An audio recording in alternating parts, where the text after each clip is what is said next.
கண்டிஷன்ஸில் வரும். இயற்கை விவசாயத்திற்கான வரவேற்பு அப்படிங்கிறது அதிகமாயிட்டே தான் இருக்குது. இருந்தாலுமே விவசாயிகள் மத்தியில் வர ஒரு கேள்வி என்ன அப்படின்னா, இவ்வளோ நாளாக உரங்களையும் பூச்சிக்கொல்லிகளையுமே நம்ம பயன்படுத்தி விவசாயம் பண்ணிட்டோம். இந்த மாதிரி விவசாயம் பண்ணிட்டு நம்ம இயற்கை முறையில் மாறுறோம் அப்படிங்கும்போது கண்டிப்பாக மகசூல் குறையும் அப்படிங்கிற ஒரு விஷயம்தான். மகசூலை இயற்கையான முறையில் நம்ம எப்படி அதிகப்படுத்தலாம் அப்படிங்கிற விஷயங்களை நம்ம பார்க்கலாம். மகசூலை அதிகப்படுத்தணும் அப்படின்னா நம்ம பொதுவாக செடிகளினுடைய முக்கியமான பருவநிலைகளில் அதுக்கு தேவையான சத்துக்களை கரெக்டாக கொடுக்கணும்.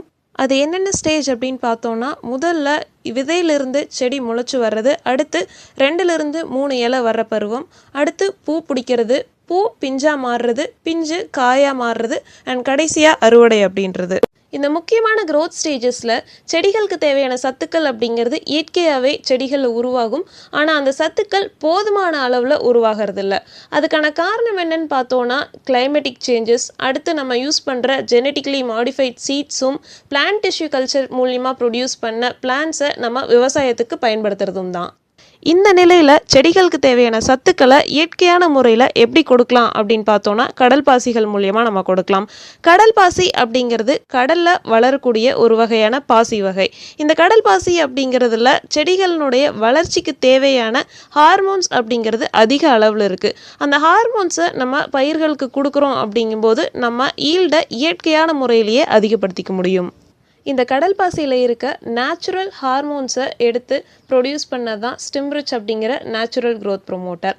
இந்த க்ரோத் ப்ரொமோட்டரை நம்ம செடிகளினுடைய எந்தெந்த ஸ்டேஜஸில் பயன்படுத்தலாம், என்னென்ன செடிகளுக்கு பயன்படுத்தலாம், அப்படி பயன்படுத்தும் போது நம்மளுக்கு என்னென்ன பயன்கள் கிடைக்குது அப்படிங்கிறத பார்க்கலாம். முதல்ல விதை நேர்த்திக்காக ஸ்டிம்ரிச்சை நம்ம பயன்படுத்தலாம். விதை நேர்த்தி எதுக்காக பண்ணணும் அப்படின்னு பார்த்தோன்னா, பொதுவாக நம்ம விதைகளை பயிரிடுறோம் அப்படிங்கும்போது 60லிருந்து 70% விதைகள் தான் முளைச்சி வரும். இதே நம்ம விதை நேர்த்தி பண்ணுறோம் அப்படிங்கும்போது 90லிருந்து 95% வரைக்கும் விதைகள் முளைச்சி வரும். விதை நேர்த்தி எப்படி பண்ணலாம் அப்படின்னு பார்த்தோன்னா, 1 லிட்டர் தண்ணிக்கு 2 ml அப்படிங்கிற விகிதத்தில் ஸ்டிம்ரிச்சை ஆட் பண்ணிவிட்டு விதைகளாக இருக்குது அப்படிங்கிற பட்சத்தில் அந்த விதைகளை அந்த தண்ணிக்குள்ளே போட்டு எடுத்து நிழலில் உலர்த்திட்டு நம்ம பயிர் பண்ணிக்கலாம். இதுவே கிழங்கு வகைகளாக இருக்குது, எக்ஸாம்பிளுக்கு மஞ்சள், வாழை இந்த மாதிரியான பயிர்களாக இருக்குது அப்படின்னாலும் அந்த தண்ணியில் நனைச்சிட்டு நம்ம கொஞ்ச நேரம் உலர்த்திட்டு பயிர் பண்ணிக்கலாம். அடுத்த முக்கியமான ஸ்டேஜ் அப்படின்னு பார்த்தோன்னா, 2லிருந்து 3 இலை வர்ற ஒரு ஸ்டேஜ். இந்த ஸ்டேஜில் நம்ம ஸ்டிம்ரிச்சை ஸ்ப்ரே கொடுக்கலாம். இந்த மாதிரி ஸ்ப்ரே கொடுக்கும்போது என்ன ஆகும் அப்படின்னா, செடிகளுடைய வளர்ச்சி நல்லா இருக்கும், கூடவே இலைகள் எல்லாத்தினுடைய பரப்பளவும் அதிகமாகும். இந்த மாதிரி இலைகளுடைய பரப்பளவு அதிகமாகுது அப்படிங்கும்போது போட்டோசிந்தசிஸ் அதிகமாக நடக்கும் அண்ட் செடிகளுக்கு தேவையான உணவு அப்படிங்கிறதும் அதிகமான அளவில் உற்பத்தியாகும். இது ஈல்டை இன்க்ரீஸ் பண்ணுறதுக்கு ரொம்பவே யூஸ்ஃபுல்லாக இருக்கும். அடுத்ததாக பூ பிடிக்கிற பருவம். பூ பிடிக்கிறதுக்கு 1 வாரத்திலிருந்து 10 நாளுக்கு முன்னாடி இந்த ஸ்டிம்ரிச்சை நம்ம ஸ்ப்ரே கொடுக்கலாம். இந்த மாதிரி ஸ்ப்ரே கொடுக்கும்போது என்ன ஆகும் அப்படின்னா, பூக்கள் அதிகமான எண்ணிக்கையில் உருவாகும் அண்ட் பிடிச்ச பூக்கள் எதுவுமே உதிராது. அதனால எல்லா பூக்களுமே பிஞ்சா மாறுறதுக்கான ஒரு சூழல் அந்த இடத்துல ஏற்படுது. அடுத்ததா பிஞ்சு காயா மாறுற ஒரு ஸ்டேஜ். இந்த ஸ்டேஜில் நம்ம ஸ்டிம்ரிச்சை ஸ்ப்ரே கொடுக்கலாம். இந்த மாதிரி ஸ்ப்ரே கொடுக்கும்போது என்ன ஆகும் அப்படின்னா, காயினுடைய ஷைனிங் நல்லா இருக்கும் அண்ட் காயினுடைய சைஸும் நம்மளுக்கு அதிகமாக வரும். ஸோ இந்த மாதிரி ஷைனிங் அண்ட் சைஸ் நம்மளுக்கு நல்லா இருக்கு அப்படிங்கும்போது மார்க்கெட்டில் நம்மளுடைய விளைபொருளினுடைய தரம் அப்படிங்கிறது அதிகமாக தெரியும். இந்த மாதிரியான முக்கியமான க்ரோத் ஸ்டேஜஸில் நம்ம ஸ்டிம்ரிச்சை செடிகளுக்கு ஸ்ப்ரே பண்ணுறதோட சேர்த்து மண்ணுக்கும் நம்ம பயன்படுத்தலாம். மண்ணுக்கு அப்படின்னு பார்க்கும்போது ஒரு ஏக்கருக்கு 250 ml அப்படிங்கிற அளவில் நம்ம கொடுக்கலாம். 250 ml ஸ்டிம்ரிச்சை 200லிருந்து 300 லிட்டர் தண்ணியில் நம்ம மிக்ஸ் பண்ணி நம்ம நடைநீர்லையோ இல்லை ட்ரிப் இரிகேஷன்லையோ நம்ம கொடுத்துக்கலாம். இந்த மாதிரி கொடுக்கும்போது நம்மளுக்கு என்ன யூஸ் அப்படின்னு பார்த்தோன்னா, வெள்ளை வேர்களுடைய வளர்ச்சியும் ரூட் ஹேர்ஸ்னுடைய வளர்ச்சியும் அதிகமாகும்.